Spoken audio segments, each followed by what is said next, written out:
Who's up rocking the league in the Beat Brangler Bubacan? But before I get onto the main topic of the video, there's a few things I want to point out. Should probably just two things, I believe. But either way, it's the fact that the wheel size in Rocket League is thicker than the one in Fortnite for whatever reason. I don't know how realistic that is compared to the actual thickness of the wheels for the Jeep Wrangler Rubicon, because the one on the hood is very skinny, which I don't know if that's realistic, but I mean, it makes sense because you wouldn't want to block the view of your car, so I mean, there's not much you can do when putting a wheel there. But also the one in the back is less skinnier than the one that is actually on the hood, the one that's used for the boost. It's a little bit thicker, and I believe that's more realistically proportioned. But the ones on the back, like actual car, I mean, are thicker, and they're skinnier in Fortnite for whatever reason.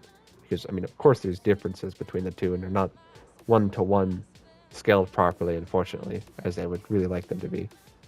And also the tread is a little bit weird on the left one. It's flipped upside down and I believe mirrored, but not just, mirrored instead of being flipped for whatever reason.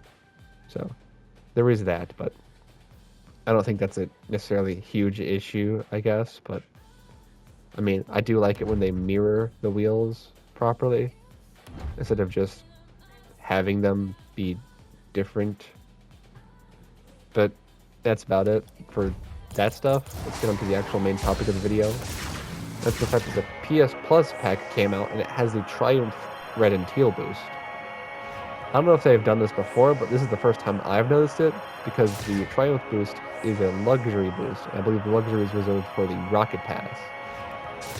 So even though this is a PlayStation exclusive item that only PlayStation users can use and see, which is kind of ass, I really wish they'd just let us see cars and not just, have it be exclusive to PlayStation.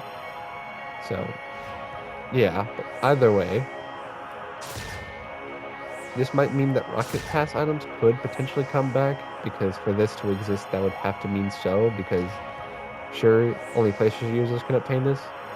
It still means that PlayStation users have access to one item that only they can see from a Rocket Pass. So maybe that's why it's allowed, or maybe they just, for some reason, decided to do that, because, I mean, it's whatever, but I don't think they've explicitly stated that, Rocket Pass items are exclusive to the Rocket Pass. And I really hope they're not, because, for one, that would access, a lot of people to get the Nissan Fairlady and the Porsche 911 Turbo, because those are really popular choices of cars, and everyone wants this exact model of car. They don't want any differences just because they want this car.